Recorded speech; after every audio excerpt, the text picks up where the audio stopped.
एक ऐसी दुनिया की कल्पना करें जहां शहर, कारें या घर नहीं थे। लाखों साल पहले की जंगली धरती, जहां इंसानियत की कहानी शुरू हुई थी। हवा शुद्ध थी, जंगल अंतहीन थे और नदियां बेतरतीब थीं।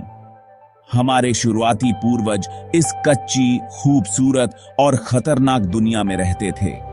उनकी हिम्मत और होशियारी ने उस हर चीज की नींव रखी जो आज हमारे पास है। उन्होंने अपने बच्चों को शिकारियों से बचाया और जमा देने वाली रातों में गर्म रखा।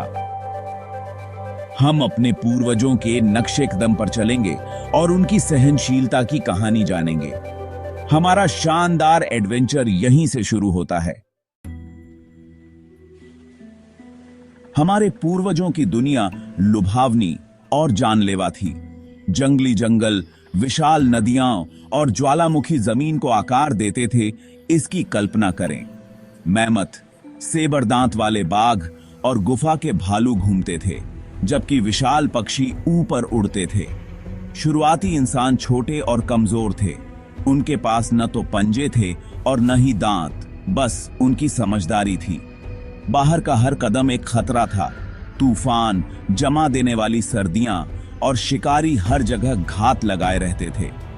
एक साधारण कट या गलत बेरी भी जानलेवा हो सकती थी। उन्हें जीवित रहने के लिए आसमान और जानवरों के व्यवहार को पढ़ना पड़ता था। दुनिया कठोर थी, लेकिन इसने साधन संपन्नता और बहादुरी की मांग की। हर दिन प्रकृति के खतरों के खिलाफ एक संघर्ष था। केवल चालाक और सतर्क लोगों ने ही अगली सुबह देखी। यह वह दुनिया थी जिसमें वे पैदा हुए थे। जीवन की कोई गारंटी नहीं थी। ये पहले लोग कौन थे? शुरुआती इंसान, होमिनिन्स, सीधा चलते थे, जिससे उनके हाथ औजारों और बच्चों के लिए आजाद हो गए। वे छोटे, घनिष्ठ समूहों में रहते थे। एक परिवार जो जीवित रहने के लिए एक दूसरे पर निर्भर था। माएं बच्चों की रक्षा करती थीं, पिता समूह की रखवाली करते और कौशल सिखाते थे। समूह में रहना जरूरी था।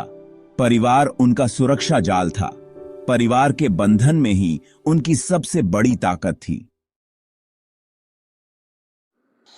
शुरुआती इंसान साथ रहकर जीवित रहे।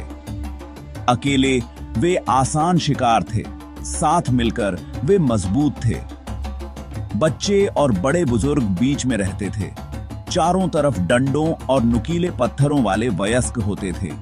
कुछ शिविर की रखवाली करते थे, शिकारियों पर नजर रखते थे और यह सुनिश्चित करते थे कि बच्चे सुरक्षित रहें। चेतावनी की आवाजें सबको सुरक्षा के लिए भगा देती थीं। टीम वर्क ने उन्हें विशाल जानवरों का शिकार करने और खतरों से बचाव करने में मदद की। बच्चों ने कम उम्र से ही सहयोग करना और समूह पर भरोसा करना सीखा। समूह ने भोजन, सुरक्षा और भावनात्मक सहारा प्रदान किया। नुकसान और कठिनाई लगातार थी, लेकिन परिवार का मतलब आराम और उम्मीद था। एक बच्चे के लिए समूह उसकी पूरी दुनिया थी। साथ रहना जीवित रहने का नियम था। एकता में उन्होंने ताकत पाई। आग पर नियंत्रण ने सब कुछ बदल दिया। जो कभी एक डरावनी शक्ति थी, आग एक औजार, एक हथियार और एक दोस्त बन गई। रात में इसकी चमक ने शिकारियों को दूर रखा और एक सुरक्षित आश्रय बनाया। आग ने गर्मी दी, जो ठंडी रातों में बच्चों और बूढ़ों के लिए महत्वपूर्ण थी।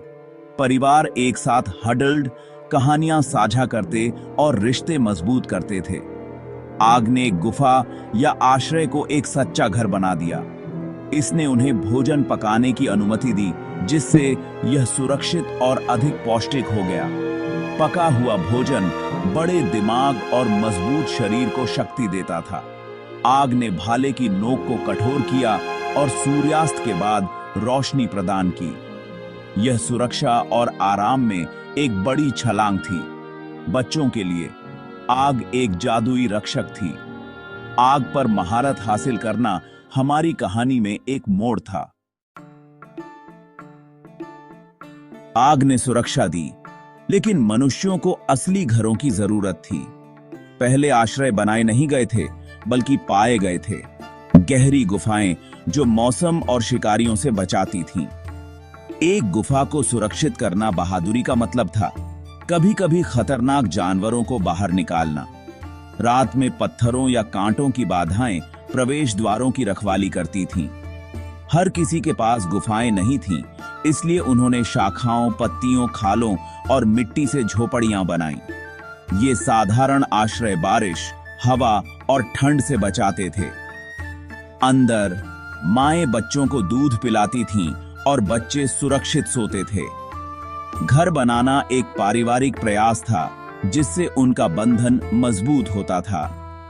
आश्रय का मतलब था कि इंसान लगभग कहीं भी जीवित रह सकते थे। उन्होंने एक जंगली दुनिया में सुरक्षा और आराम के ठिकाने बनाए। घर सिर्फ आश्रय से ज्यादा था, यह सुरक्षा और अपनापन था। ये पहले घर सरलता के प्रतीक थे। मानव परिवार अपने स्वयं के अस्तित्व के वास्तुकार बन गए। मानव मन हमारा सबसे बड़ा हथियार था। शुरुआती इंसान पत्थरों और डंडों में औजार देखते थे। एक नुकीला पत्थर एक चाकू बन गया, एक डंडा एक भाला। ये औजार उन्हें शिकार करने, बचाव करने और जीवित रहने में मदद करते थे। भाले और डंडों से लैस समूह शिकारियों को डरा सकते थे। औजार बनाने के कौशल माता पिता से बच्चे को सिखाए जाते थे, जिससे ज्ञान सुरक्षित रहता था। बच्चे देखकर, अभ्यास करके और सुधार करके सीखते थे। हर पीढ़ी पिछली पीढ़ी पर आधारित थी, सुरक्षित रहने के नए तरीके ईजाद करती थी। उन्होंने रस्सियां और जाल बुने, चट्टानों पर चढ़े और जाल लगाए। चेतावनी की आवाजें खतरे के लिए एक साधारण भाषा बन गई। औजारों और टीम वर्क ने उन्हें दुर्जेय बना दिया। नवाचार एक खतरनाक दुनिया में उनका किनारा था। जीवन रचनात्मकता और शिक्षा पर निर्भर था। हमें यह सब कैसे पता है? सुराग धरती में है। पुरातत्वविद और जीवाश्म विज्ञानी हड्डियां और औजारों को उजागर करते हैं। प्राचीन जीवन के सबूत। गुफाओं की गहराई में बच्चों की हड्डियां दिखाती हैं कि उन्हें सुरक्षित रखा गया था। जानवरों की हड्डियों पर निशान नाटकीय शिकार और समूह सहयोग को दर्शाते हैं। गुफा चित्र जानवरों और शिकार के दृश्यों को दर्शाते हैं, यह दिखाते हुए कि सबसे महत्वपूर्ण क्या था। कला और जीवाश्म अतीत से संदेश हैं, चुनौतियों और विजय के प्रमाण। परिवारों के एक साथ दफन होने से मजबूत बंधन और देखभाल का पता चलता है।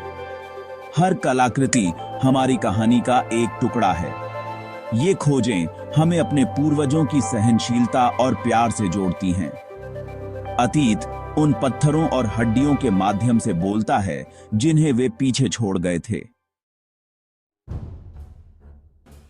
जिस तरह से हमारे पूर्वजों ने अपने बच्चों की रक्षा की, वह सभ्यता की जड़ें बन गईं। ज्ञान को आगे बढ़ाना मतलब था कि हर पीढ़ी पिछली पीढ़ी पर निर्माण कर सकती थी। सुरक्षित घर और समूह सहयोग ने अधिक बच्चों को जीवित रहने और आबादी को बढ़ने दिया। पारिवारिक बंधन और टीम वर्क समाज का आधार बन गए। छोटे समूह जनजातियों, गांवों और अंततः शहरों में विकसित हुए।